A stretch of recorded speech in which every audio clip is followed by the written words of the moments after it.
तो देखिए पहले अपने पढ़ा था प्रकाश। प्रकाश के बारे में अपने पढ़ चुके हैं। आज अपने पढ़ा था आगे प्रकाश का परावर्तन। मेरे हिसाब से आपकी इसमें कोई भी समस्या नहीं होनी चाहिए। आज अपने पढ़ने जा रहे हैं दर्पण। दर्पण क्या होता है? दर्पण एक प्रकार का अपारदर्शी माध्यम है। दर्पण एक प्रकार का अपारदर्शी माध्यम है।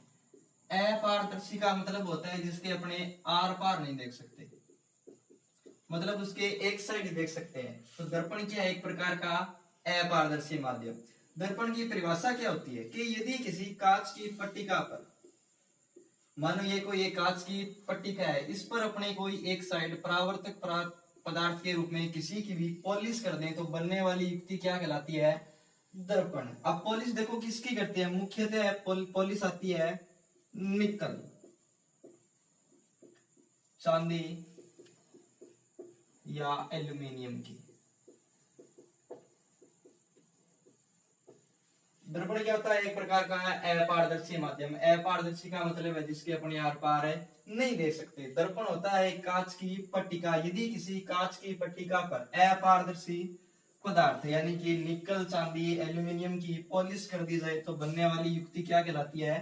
दर्पण। दर्पण मुख्यतः दो प्रकार का होता है, एक समतल और एक गोलीय। तो अपने बात करने जा रहे हैं सबसे पहले समतल दर्पण की।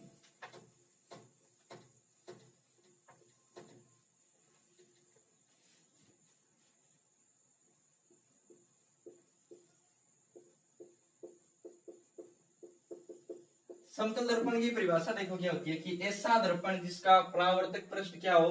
समतल हो, तो ऐसा दर्पण क्या कहलाता है? समतल दर्पण। तो ये एक प्रकार का क्या है? समतल दर्पण। अब समतल दर्पण से प्रतिबिंब निर्माण के नियम पढ़ते हैं अपने। मानो ये है एक सीधा कोई फर्श, इस पर रख दिया अपने एक दर्पण। अब जैसे मान लो अपने यहां पर खड़े हैं, तो समतल दर्पण से प्रतिबिंब निर्माण के नियम। सबसे पहला नियम है कि दर्पण से मानो हमारी दूरी है 5 मीटर, तो दर्पण के अंदर भी हमारी दूरी कितनी होगी? 5 मीटर। यानी दर्पण से हमारी दूरी और दर्पण के अंदर हमारी परछाया, इसकी दूरी क्या होती है?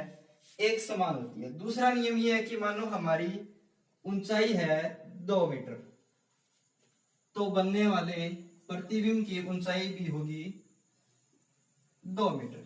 तीसरा नियम यह है कि समतल दर्पण द्वारा बनने वाला प्रतिबिंब सीधा और आभासी बनता है। देखो प्रतिबिंब दो प्रकार के बनते हैं, एक वास्तविक और उल्टा। देखो यदि कोई भी प्रतिबिंब आभासी बन रहा है तो वो कन्फर्म है सीधा बनेगा, और वास्तविक बन रहा है तो उल्टा, यानी दोनों एक साथ आएंगे। सीधे के साथ कभी उल्टा नहीं आ सकता। आभासी और वास्तविक, सीधा, आभासी, वास्तविक और उल्टा। तो समतल दर्पण द्वारा कैसा बनता है? सीधा और आभासी। आभासी प्रतिबिंब